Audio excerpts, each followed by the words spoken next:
Wow! ಜಾದು ನೀರಪ್ಪ ಇದು. ಇದೊಂದು ಗುಟ್ಟು ನಿಮಗೆ ಗೊತ್ತಾದರೆ ಇನ್ಮುಂದೆ ಕೂದಲನ್ನು ಕತ್ತರಿಸಿ ಸಾಕಾಗುತ್ತೆ. ಈ ನೀರನ್ನು ಎರಚಿ ನೋಡಿ, ಚಮತ್ಕಾರಿ ಎನ್ನುವಂತೆ ಕೂದಲು ಬೆಳೆಯುತ್ತದೆ. ನಮಸ್ಕಾರ ಎಲ್ಲರಿಗೂ. ಬೆಳ್ಳುಳ್ಳಿಯನ್ನು ತಗೊಂಡಿದ್ದೀನಿ. ಬೆಳ್ಳುಳ್ಳಿ ಮೇಲಿರುವಂಥ ಸಿಪ್ಪೆಯನ್ನು ತೆಗಿತಾ ಇದ್ದೀನಿ. ಬೆಳ್ಳುಳ್ಳಿನಲ್ಲಿ ಆ್ಯಂಟಿ ವೈರಲ್ ಗುಣ ಅನ್ನೋದು ತುಂಬಾ ಇರುತ್ತೆ. ಬೆಳ್ಳುಳ್ಳಿಯಲ್ಲಿ ಸಾಕಷ್ಟು ಔಷಧೀಯ ಗುಣಗಳು ಕೂಡ ಅಡಗಿರುತ್ತದೆ.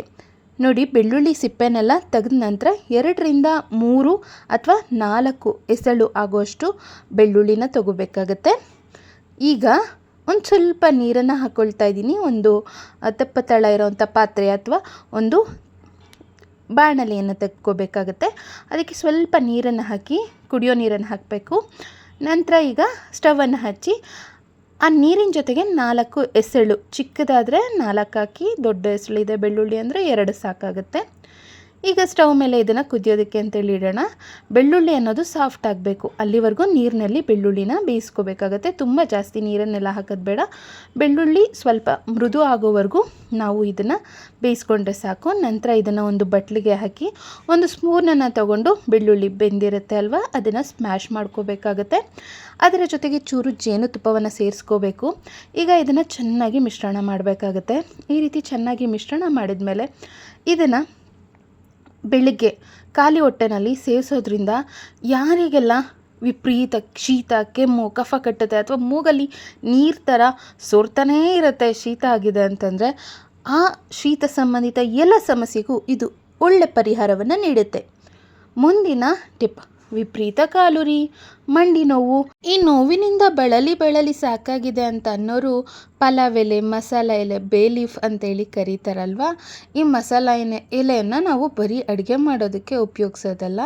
ನೋಡಿ, ರಾತ್ರಿ ಮಲಗೋದಕ್ಕಿಂತ ಅರ್ಧ ಗಂಟೆ ಮುಂಚೆ ಈ ರೀತಿ ಒಂದು ಪಲಾವ್ ಎಲೆನ ಅಥವಾ ಮಸಾಲ ಎಲೆಯನ್ನು ಈ ರೀತಿ ಪಾದದ ಕೆಳಭಾಗದಲ್ಲಿ ಇಟ್ಟು ನಂತರ ಸಾಕ್ಸನ್ನು ಹಾಕ್ಕೊಳ್ಳಿ. ಈ ಥರ ಹಾಕಿ ನೀವು ಒಂದು 2-3 ದಿನ ಈ ಒಂದು ಸಿಂಪಲ್ ಟಿಪ್ಪನ್ನು ಟ್ರೈ ಮಾಡಿ. ಈ ಎಲೆಯನ್ನು ಇಟ್ಟು ಸಾಕ್ಸನ್ನು ಹಾಕಿ ಇಡೀ ರಾತ್ರಿ ಹಾಗೇ ಬಿಡೋದ್ರಿಂದ ಆದಷ್ಟು ಬೇಗ ನಿಮಗೆ ಕಾಲುಗಳ ನೋವು, ಪಾದದಲ್ಲಿ ಉರಿ, ವಿಪರೀತ ಮಂಡಿ ನೋವು ಎಷ್ಟೇ ಇದ್ದರೂ ಇದು ಆದಷ್ಟು ಬೇಗ ಎಲ್ಲ ಕಾಲಿನ ನೋವು ಅಥವಾ ಪಾದದ ಉರಿ ಎಲ್ಲ ನೋವುಗಳನ್ನು ಇದು ನಿವಾರಣೆ ಮಾಡುತ್ತೆ. ಅಷ್ಟು ಚೆನ್ನಾಗಿ ಈ ಒಂದು ಟಿಪ್ ವರ್ಕ್ ಆಗುತ್ತೆ. ಒಂದು 2-3 ದಿನ ನೀವು ಇದನ್ನು ಕಂಟಿನ್ಯೂಸ್ ಆಗಿ ಟ್ರೈ ಮಾಡಿ.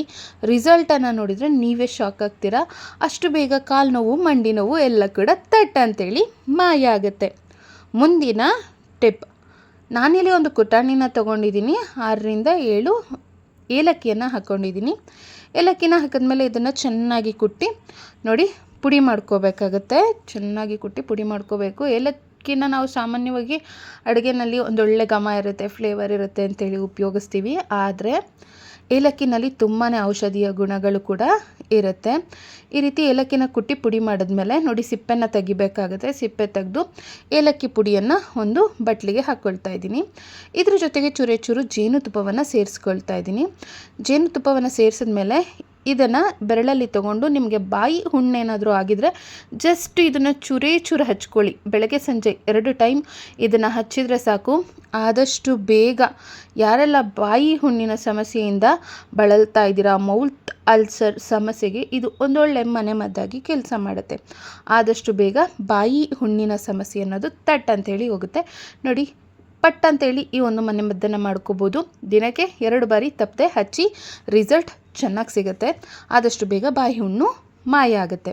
ಮುಂದಿನ ಟಿಪ್, ಇದನ್ನು ಪಟ್ಕಾರ ಅಂತ ಕರೀತಾರೆ ಅಥವಾ ಆಲಮ್ ಅಂತ ಕೂಡ ಕರೀತಾರೆ. ಈ ಆಲಮನ್ನು ತಗೊಂಡು ನೋಡಿ ಒಂದು ಬಟ್ಲಿಗೆ ಹಾಕ್ಕೊಂಡಿದ್ದೀನಿ. ಇವಾಗ ಇದನ್ನು ಕುಟ್ಕೊಳ್ತಾ ಇದ್ದೀನಿ. ಇದನ್ನು ಸಾಕಷ್ಟು ಮನೆಮದ್ದುಗಳಲ್ಲಿ ರೆಮಿಡಿಯಾಗಿ ಸಾಕಷ್ಟು ನೋವುಗಳಿಗೆ ಇದರಿಂದ ಪರಿಹಾರವನ್ನು ಕೂಡ ಕಂಡುಕೊಳ್ತಾರೆ. ಸ್ವಲ್ಪ ಆಲಮನ್ನು ತಗೊಂಡು ನೋಡಿ ಕುಟ್ಟಿ ಪುಡಿ ಮಾಡ್ಕೊಳ್ತಾ ಇದ್ದೀನಿ.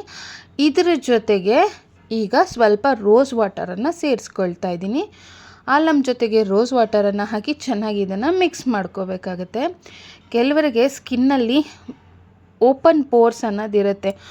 ಸ್ಕಿನ್ನಲ್ಲಿ ದೊಡ್ಡದಾಗಿ ತುಂಬ ಮೇಕಪ್ ಎಲ್ಲ ಮಾಡಿ ಸ್ಕಿನ್ನೆಲ್ಲ ಹಾಳಾಗಿರುತ್ತೆ. ರಂಧ್ರಗಳಾಗಿ ತುಂಬ ಒಂದು ರೀತಿ ಸ್ಕಿನ್ ತುಂಬ ಡ್ಯಾಮೇಜ್ ಆದಂಗೆ ಕಾಣಿಸ್ತಾ ಇರುತ್ತೆ. ಆ ರೀತಿ ಓಪನ್ ಪೋರ್ಸ್ ಸಮಸ್ಯೆ ಇದ್ದವರು ಈ ರೀತಿ ಆಲಮ್ಮನ್ನು ಕುಟ್ಟಿ ಪುಡಿ ಮಾಡಿಕೊಂಡು ಅದರ ಜೊತೆಗೆ ರೋಸ್ ವಾಟರನ್ನು ಹಾಕಿ ನೋಡಿ ಚೆನ್ನಾಗಿ ಮಿಶ್ರಣ ಮಾಡಿಕೊಂಡು ಇದನ್ನು ಓಪನ್ ಪೋರ್ಸ್ ಇದೆ ಅಂತಂದರೆ ನೋಡಿ ನನ್ನ ಕೈಗೂ ಕೂಡ ಹಚ್ಚಿ ತೋರಿಸ್ದೆ. ಇದು ತುಂಬಾ ಸೇಫ್ ಆಗಿರೋಂಥ ರೆಮಿಡಿ, ಯಾವುದೇ ರೀತಿಯ ಸೈಡ್ ಎಫೆಕ್ಟ್ಸ್ ಅನ್ನೋದಿರಲ್ಲ.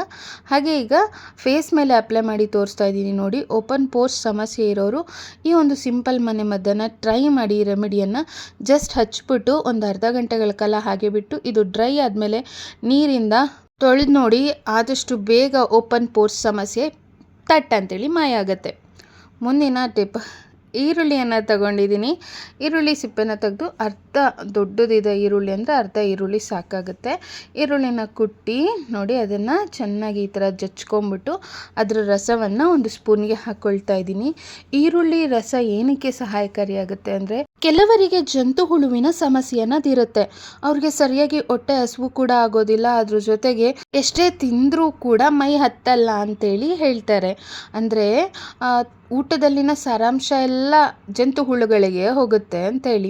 ಅದಷ್ಟೇ ಅಲ್ಲ, ಗುದದ್ವಾರದ ಬಳಿ ಕೆರೆತ ಆಗ್ತಿದ್ರು ಕೂಡ ಜಂತು ಹುಳುವಿನ ಸಮಸ್ಯೆ ಇದೆ ಅಂತೇಳಿ ಈ ಲಕ್ಷಣಗಳ ಮೂಲಕ ಗುರುತಿಸ್ಕೊಳ್ಬೋದು. ಹಾಗಿದ್ರೆ ಇದಕ್ಕೆ ಸಹಜವಾದ ಮನೆಮದ್ದೇನು ಅಂದರೆ 1 ಸ್ಪೂನ್ ಹಸಿ ಈರುಳ್ಳಿ ರಸದ ಜೊತೆಗೆ ಚಿಟಿಕೆ ಉಪ್ಪನ್ನು ಸೇರಿಸಿ ಬೆಳಗ್ಗೆ ಹೊತ್ತು ಖಾಲಿ ಹೊಟ್ಟೆನಲ್ಲಿ ಇದನ್ನು ಪ್ರತಿನಿತ್ಯ ನೀವು ಒಂದು 4ರಿಂದ 5 ದಿನಗಳ ಕಾಲ ಸೇವಿಸಿ ಜಂತು ಹುಳುವಿನ ಸಮಸ್ಯೆ ಅನ್ನೋದು ತಟ ಅಂಥೇಳಿ ಮಾಯ ಆಗುತ್ತೆ. ಯಾರಿಗೆಲ್ಲ ಉರಿಮೂತ್ರ ಸಮಸ್ಯೆ ಇದೆ ಚಿಂತೆನೇ ಬೇಡ, ಇದೊಂದು ಸಿಂಪಲ್ ಮನೆಮದ್ದನ್ನು ಮಾಡಿ ಸಾಕು. ಒಂದು ಸ್ವಲ್ಪ ಏಲಕ್ಕಿನ ತಗೊಳ್ಳಿ. ಏಲಕ್ಕಿನ ನೋಡಿ ಈ ರೀತಿ ತರಿಯಾಗಿ ಕುಟ್ಕೊಂಡು ಒಂದು ಪಾತ್ರೆಗೆ ಹಾಕ್ಕೊಂಡು 1 ಲೋಟ ಆಗೋಷ್ಟು ನೀರನ್ನು ಹಾಕಿ ಇದನ್ನು ಒಂದು 5 ನಿಮಿಷಗಳ ಕಾಲ ಸ್ಟವ್ ಮೇಲೆ ಇಟ್ಟು ಚೆನ್ನಾಗಿ ಇದನ್ನು ಕುದಿಸ್ಕೋಬೇಕಾಗತ್ತೆ. ನಂತರ ಈ ನೀರನ್ನು ಶೋಧಿಸಿ ರಾತ್ರಿ ಮಲಗೋದಕ್ಕಿಂತ ಮೊದಲು ನೀವು ಈ ನೀರನ್ನು ಬೆಚ್ಚಗೆ, ತುಂಬ ಸುಡೋ ಆಗಲ್ಲ, ಬೆಚ್ಚಗೆ ಕುಡಿದು ನಿದ್ದೆ ಮಾಡೋದ್ರಿಂದ ನಿಮಗೆ ಉರಿಮೂತ್ರ ಸಮಸ್ಯೆ ಅನ್ನೋದಿದ್ರೆ ಒಂದೇ ರಾತ್ರಿನಲ್ಲಿ ತಟ ಅಂತೇಳಿ ಮಾಯ ಆಗಿಬಿಡುತ್ತೆ. ಅದಷ್ಟೇ ಅಲ್ಲ, ಗೊರಕೆ ಸಮಸ್ಯೆ ಇದ್ರೂ ಕೂಡ ಇದು ಒಂದೊಳ್ಳೆ ಮನೆಮದ್ದು ಕೆಲಸ ಮಾಡುತ್ತೆ, ರಿಸಲ್ಟನ್ನು ಕೂಡ ಕೊಡುತ್ತೆ. ಖಂಡಿತ ಟ್ರೈ ಮಾಡಿ. ಮುಂದಿನ ಟಿಪ್ಪನ್ನು ನೋಡೋಣ. ನಾನಿಲ್ಲಿ ಒಂದು ಬಟ್ಲನ್ನು ತೊಗೊಂಡಿದ್ದೀನಿ. ಅದಕ್ಕೆ ಸ್ವಲ್ಪ 1-2 ಸ್ಪೂನ್ ಆಗೋಷ್ಟು ಕೊಬ್ಬರಿ ಎಣ್ಣೆಯನ್ನು ತೊಗೊಂಡಿದ್ದೀನಿ. 2 ಸ್ಪೂನ್ ಆಗೋಷ್ಟು ಹರಳೆಣ್ಣೆನ ಸೇರಿಸ್ಕೊಂಡಿದ್ದೀನಿ. ಕೊಬ್ಬರಿ ಎಣ್ಣೆ ಮತ್ತು ಹರಳೆಣ್ಣೆನ ಚೆನ್ನಾಗಿ ಮಿಕ್ಸ್ ಮಾಡಿ ಹಚ್ಚೋದ್ರಿಂದ ಇವೆರಡರ ಮಿಶ್ರಣ ಅನ್ನೋದು ಒಂದೊಳ್ಳೆ ಕಾಂಬಿನೇಷನ್ ಅಂತಲೇ ಹೇಳ್ಬೋದು. ಯಾರಿಗೆಲ್ಲ ಬಿಳಿ ಕೂದಲು ಸಮಸ್ಯೆ ಇದೆ ಅಥವಾ ವಿಪರೀತ ಕೂದಲು ಉದುರುತ್ತಾ ಇದೆ ಅಥವಾ ದೇಹದಲ್ಲಿ ತುಂಬಾ ಹೀಟ್ ಆಗಿದೆ, ಕಣ್ಣುರಿ ಇದೆ ಅಂತಂದರೆ ನೀವು ಈ 2 ಎಣ್ಣೆಯನ್ನು ಮಿಕ್ಸ್ ಮಾಡಿ ಬೆಚ್ಚಗೆ ಬಿಸಿ ಮಾಡಿ ಬೆಚ್ಚಗೆ ತಲೆ ಕೂದಲಿಗೆ ಬುಡಕ್ಕೆ ಎಲ್ಲ ಚೆನ್ನಾಗಿ ಹಚ್ಚಿ ಮಸಾಜ್ ಮಾಡಿ ನೋಡಿ. ಈ ಥರ ಚೆನ್ನಾಗಿ ಬುಡಕ್ಕೆಲ್ಲ ಹಚ್ಚಿ ಕೂದಲಿಗೆಲ್ಲ ಹಚ್ಚಿ ಮಸಾಜನ್ನು ಮಾಡಿ ಕೂದಲು ನೈಸರ್ಗಿಕವಾಗಿ ಕಪ್ಪಾಗೋದಕ್ಕೂ ಕೂಡ ಈ ಎಣ್ಣೆ ಸಹಾಯಕ ಆಗುತ್ತೆ. ಅದ್ರ ಜೊತೆಗೆ ನಿಜವಾಗ್ಲೂ ಎಷ್ಟು ಹೆಲ್ತ್ ಬೆನಿಫಿಟ್ಸ್ ಆಗುತ್ತೆ ಅಂದರೆ ನೀವು ಈ 2 ಎಣ್ಣೆಯನ್ನು ಮಿಕ್ಸ್ ಮಾಡಿ ಹಚ್ಚೋದ್ರಿಂದ ತುಂಬ ಒಳ್ಳೆ ರಿಸಲ್ಟ್ ಅನ್ನೋದು ಕೊಡುತ್ತೆ. ಯಾವಾಗಲೂ ಅಷ್ಟೇ ತಲೆ ಸ್ನಾನ ಮಾಡೋದಕ್ಕಿಂತ ಮೊದಲು ತಲೆ ಕೂದಲಿಗೆ ಎಣ್ಣೆಯನ್ನು ಹಚ್ಚಿ ತಲೆ ಸ್ನಾನ ಮಾಡಬೇಕು. ಇಲ್ಲಾಂದರೆ ಕೂದಲು ರಫ್ ಆಗೋದು, ಒಂದು ರೀತಿ ಒರಟೊರಟಾಗೋದು, ಈ ಥರ ಎಲ್ಲ ಆಗ್ತಾ ಇರುತ್ತೆ. ನಾನು ಈಗಾಗಲೇ ಸಾಕಷ್ಟು ಹೇರ್ ಕೇರ್ ಟಿಪ್ಸ್ ವಿಡಿಯೋಗಳನ್ನ ಶೇರ್ ಮಾಡಿದ್ದೀನಿ. ಖಂಡಿತ ನೀವು ಟ್ರೈ ಮಾಡಿ, ಈ ಎಣ್ಣೆಯನ್ನು ಖಂಡಿತ ಬಳಸಿ ನೋಡಿ. ಮುಂದಿನ ಟಿಪ್, ನಾನಿಲ್ಲಿ ಸ್ವಲ್ಪ ಓಂಕಾಳು ಅಜ್ವಾನ್ ತೊಗೊಂಡಿದ್ದೀನಿ, ಅರ್ಧ ಸ್ಪೂನ್ ಆಗೋಷ್ಟು. ಅದ್ರ ಜೊತೆಗೆ ಒಂದೇ ಒಂದು ಕಲ್ಲುಪ್ಪನ್ನು ಸೇರಿಸಿದ್ದೀನಿ.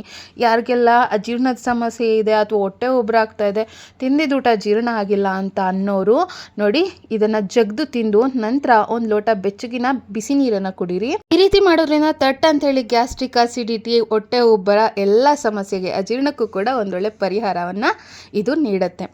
ಮುಂದಿನ ಟಿಪ್ಪನ್ನು ನೋಡೋಣ ಬನ್ನಿ. ಒಂದು ಪಾತ್ರೆಯನ್ನು ತೊಗೊಂಡಿದ್ದೀನಿ. ಅದಕ್ಕೆ 1 ಲೋಟ ಆಗೋಷ್ಟು ಕುಡಿಯೋ ನೀರನ್ನು ತೊಗೋಬೇಕಾಗತ್ತೆ. ಸೊ 1 ಲೋಟ ನೀರನ್ನು ಹಾಕಿ ಅದ್ರ ಜೊತೆಗೆ 1 ಸ್ಪೂನ್ ಆಗೋಷ್ಟು ಮೆಂತ್ಯ ಕಾಳುಗಳನ್ನು ಹಾಕ್ಕೊಳ್ತಾ ಇದ್ದೀನಿ. ಈಗ 1 ಸ್ಪೂನ್ ಆಗೋಷ್ಟು ಅಕ್ಕಿಯನ್ನು ಹಾಕ್ಕೊಳ್ತಾ ಇದ್ದೀನಿ. ಇದ್ರ ಜೊತೆಗೆ ಒಂದು 8ರಿಂದ 9 ಲವಂಗವನ್ನು ಹಾಕ್ಕೊಳ್ತಾ ಇದ್ದೀನಿ.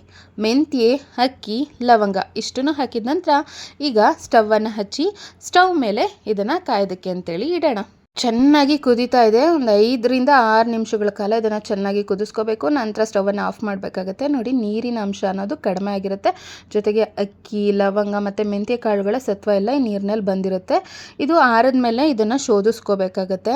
ನೋಡಿ ಒಂದೊಳ್ಳೆ ಮ್ಯಾಜಿಕ್ ನೀರು ಅನ್ನೋದು ಸಿದ್ಧ ಆಗೇ ಬಿಡ್ತು. ಪ್ರತಿ ಸಲ ತಲೆ ಸ್ನಾನ ಮಾಡೋದಕ್ಕಿಂತ ಮೊದಲು ವಿಪರೀತ ಕೂದಲು ಉದುರುತ್ತಿದೆ ಅಥವಾ ನಮಗೆ ಕೂದಲು ಚೆನ್ನಾಗಿ ಬೆಳಿಬೇಕು, ಮಂದವಾಗಿ ಬೆಳಿಬೇಕು, ನಮ್ಮ ಕೂದಲು ನ್ಯಾಚುರಲ್ಲಾಗಿ ಚೆನ್ನಾಗಿರಬೇಕು ಅಂತ ಅನ್ನೋರು ಖಂಡಿತ ನೀವು ಈ ರೀತಿಯಲ್ಲಿ ಒಂದೊಳ್ಳೆ ಲಿಕ್ವಿಡನ್ನು ಅಂದರೆ ಹೋಮ್ ರೆಮಿಡಿಯನ್ನು ತಯಾರಿಸ್ಕೊಂಡು ನೋಡಿ, ಸ್ನಾನ ಮಾಡೋದಕ್ಕಿಂತ ಮೊದಲು ಈ ರೀತಿ ತಲೆ ಕೂದಲಿಗೆ ಅಂದರೆ ತಲೆ ಕೂದಲ ಬುಡಕ್ಕೆ ಮತ್ತು ಕೂದಲಿಗೆಲ್ಲ ಹಚ್ಚಿ ಬುಡದಿಂದ ಕೂದಲು ತುದಿವರೆಗೂ ನೀವು ಇದನ್ನು ನೋಡಿ ಈ ರೀತಿ ಹಚ್ಚಬೇಕಾಗುತ್ತೆ. ಜಸ್ಟ್ ಈ ನೀರನ್ನು ಈ ರೀತಿ ಎರಚಿ ಚೆನ್ನಾಗಿ ಒಂದು ಅರ್ಧ ಗಂಟೆಯಿಂದ 1 ಗಂಟೆಗಳ ಕಾಲ ಹಾಗೇ ಬಿಟ್ಬಿಡಿ. ಈ ಥರ ಬಿಟ್ಟು ನಂತರ ತಲೆ ಸ್ನಾನವನ್ನು ಮಾಡಿ ನೋಡಿ, ಕೂದಲು ಉದ್ದವಾಗಿ ಸೊಂಪಾಗಿ ಬೆಳೆಯುತ್ತೆ. ವಿಡಿಯೋ ಇಷ್ಟ ಆದರೆ ಲೈಕ್ ಕೊಟ್ಟು ಶೇರ್ ಮಾಡಿ.